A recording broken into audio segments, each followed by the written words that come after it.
Sir வணக்கம் sir. வணக்கம் sir. என்ன சார், ரஜினி ஏதோ ஒரு பரபரப்பாக ஒரு அறிக்கை கொடுத்துருந்தாரு 2 நாளைக்கு முன்னாடி. ஆமாங்க, இந்த தாவேகா கட்சிக்கு நேரம் சரியில்லைங்க.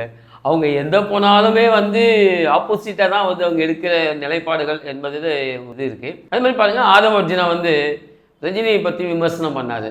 அவர் திமுக கட்சி தான் மிரட்டி அவர் அரசியலுக்கு வரக்கூடாது அப்படின்றதா ஒரு பேச்சு வந்தது. எல்லாமே நிறைய ரஜினியை பற்றி நிறைய விமர்சனங்கள் எல்லாமே நிறைய வந்தது. ஃபார் எக்ஸாம்பிள் பார்த்தீங்கன்னா, லதா ரஜினிகாந்த் கார்பரேஷனுக்கு ஒரு 5 லட்சம் 6 லட்ச ரூபாய் கட்டாமல் கோர்ட்டுக்கெல்லாம் போனாங்க.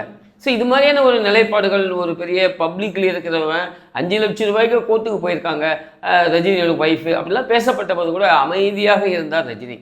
ஆனால் அந்த சரித்திரத்தின் முதல் முறையாக ஆதவ அர்ஜுனாவுக்கு முதல் ஒரு மறுப்பு தெரிவிச்சிருக்காரு.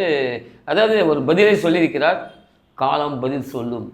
அந்த காலம் அப்படின்ற ஒரு 3 எழுத்தில் நிறைய விஷயங்களை பொதிந்து உள்ளது, அர்த்தங்கள் பொதிந்து உள்ளது. இது என்ன, இதையெல்லாம் பார்த்து எடப்பாடி நல்லா சந்தோஷப்படுவார் என்பதாக நான் நினைக்கிறேன். அடுத்து பார்த்தீங்கன்னா, ஆதவ அர்ஜுனா போய் என்னுடைய தலைவரை விஜயே ரஜினிகாந்தோட ஃபேன் தான் அப்படின்னு சொன்னார். ஒரு காலத்தில் விஜயோட வயசில் பிறந்தவங்க எல்லாமே ரஜினிகாந்தோட ஃபேனாக தான் இருப்பாங்க, அது எல்லாருக்கும் தெரிந்தது தான். அதனால் நான் அதை வருத்தம் தெரிவிக்கிறேன் அப்படின்னு சொன்னார். சரி, இவர் சொன்னதுக்கு தெரிவிச்சிட்டார்.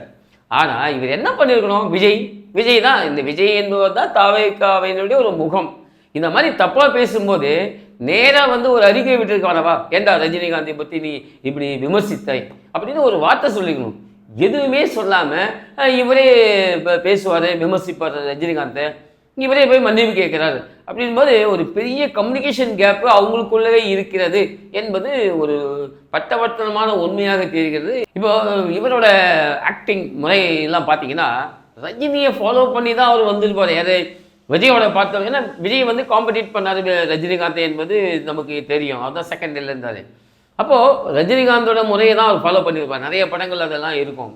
ஸோ அப்படி சேர்ந்து வந்தவர் இப்போது என்ன நடக்கும், இவர் ரஜினிகாந்த் சொன்ன பதிலுக்கும் இவர் இது வரைக்கும் நிலைப்பாடுகளுக்கும் பார்த்தீங்கன்னா, கண்டிப்பாக ரஜினி ரசிகர்கள் இவருக்கு எதிராக திருப்பி விட்டார் ரஜினி என்பதாகத்தான் நான் பார்க்குறேன். இப்போ காலம் பதில் சொல்லும். காலம் யார்? காலம் என்பது ரஜினி ரசிகர்கள்.